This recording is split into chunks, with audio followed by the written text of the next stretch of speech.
On a rain-slicked Gotham rooftop, a dark silhouette watches the city breathe. Broken streetlights cast neon halos on wet asphalt, and the city itself keeps forgetting the names of the people who hold it together. That silhouette is Bruce Wayne, but tonight, he's not the polished billionaire. He's a nervous, intense young man, still trying to figure out what being the Batman actually means. He works in the shadows, driven by a promise to his parents and a fevered belief that fear can be a tool to make people better. The problem is, Gotham isn't a puzzle you can scare into submission. It's a tangled mess of old sins, new violence, and powerful people who profit from both. The film opens in the city's grey, bruised heart with a gruesome murder that's more message than mayhem. The target is the mayor, and the killer leaves behind a riddle and a chilling trail. This killer isn't just playing games. He wants to expose the deep-seated rot of Gotham. Enter Edward Nashton, a thin, angry man who calls himself the Riddler. He believes Gotham's sickness is far worse than anyone admits, and is willing to do terrible things to peel away its layers of lies. He stages his murders like elaborate puzzles, records them, and drags the city's filth into the light for everyone to see. It's a classic Zodiac-style serial case, but this killer taunts the city with a camera, with clues, and with a kind of online manifesto that turns brutal violence into a horrifying spectacle.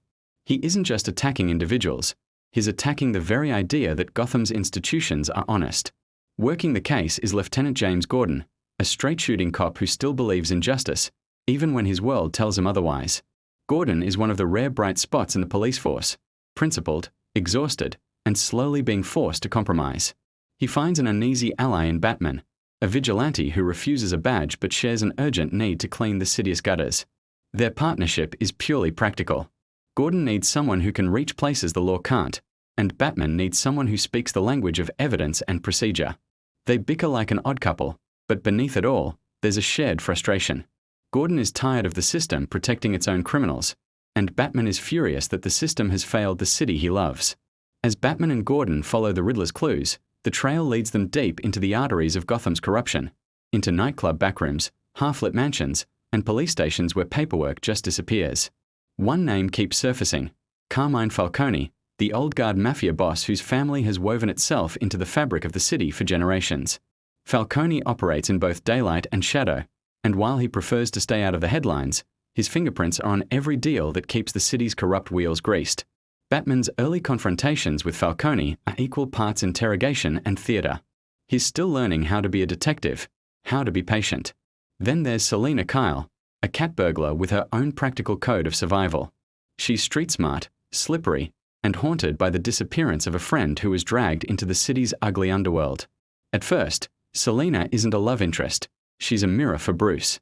She knows how to survive, how to steal what she needs, and how to pretend she doesn't want anything real.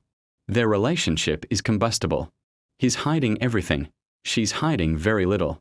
When she asks Batman for help, he's drawn in not by flirtation, but by the raw, human pull of someone else who has been wronged by the city. What starts as a chase becomes a fragile alliance.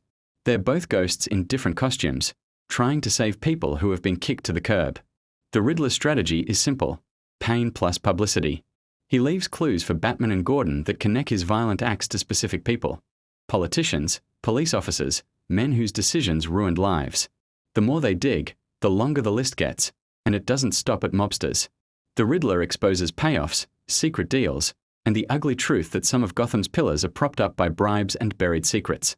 And that's what makes this case deeply personal for Bruce Wayne. A thread in the Riddler's clues ties directly back to the Wayne family name. Suddenly, Bruce has to face the possibility that his family's legacy isn't the clean, philanthropic narrative he was raised on. It's messy. He learns that his father, Thomas Wayne, had dealings with politicians and the mob in ways that are now being used as evidence.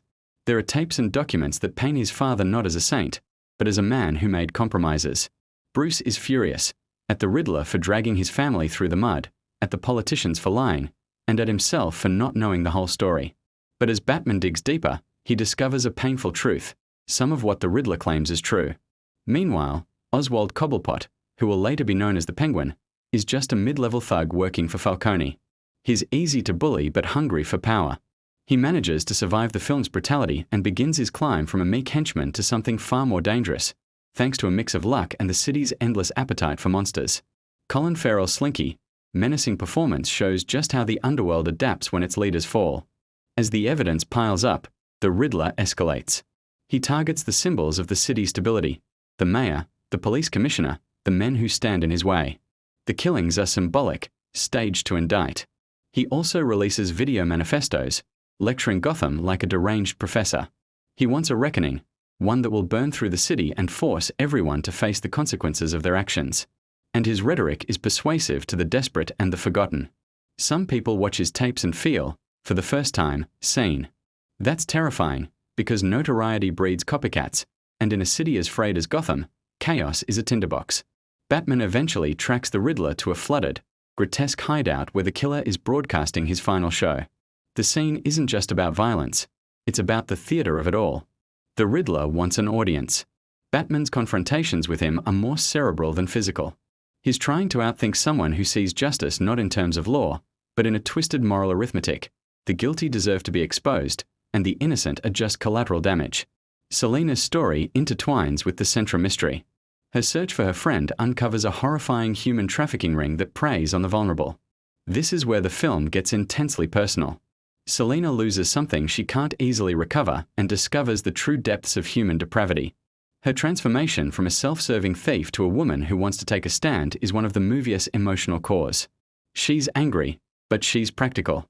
While Bruce wants to wear a cape and seethe, Selina wants to get things done. The Riddler's exposure of the Wayne family history culminates in a devastating revelation. There were deals, and people suffered so the rich could look good. The discovery sends Bruce into a spiral. If his father was compromised, what does that make him? He has to watch his family's mythology crumble, and losing that myth is like losing a limb. Bruce is left to decide who he will be without it. As the Riddler's plan accelerates toward a climatic spectacle, Gotham itself begins to physically unravel. Pipes burst, power flickers, and the city's vulnerable infrastructure is exposed. The killer's final move is to orchestrate a citywide crisis, creating panic and confusion to prove how unprepared everyone is. In this moment, Batman is forced to choose: chase the killer or save people who are in immediate danger. For the first time, the symbol he's built collides with the raw human need right in front of him. He learns a painful lesson. Heroism isn't just about punishing the bad. Sometimes, it's about carrying the weak to safety. Amid the anarchy, Batman just keeps pulling people out of harm's way. He's learning how to be a symbol that saves people rather than just terrifying them. We also watch Gordon struggle, clinging to small victories, getting a kid out of a burning building, preventing a cover-up. His partnership with Batman deepens into one of mutual respect. When finally confronted, the Riddler is as much a symbol as he is a man. He was shaped by neglect, and his rage was fed by a city that silences the dispossessed. His philosophy is twisted but simple. If you show people how broken the system is, they have to choose to fix it. But his method is pure cruelty, and his brand of truth-telling leaves behind dead bodies and shattered lives.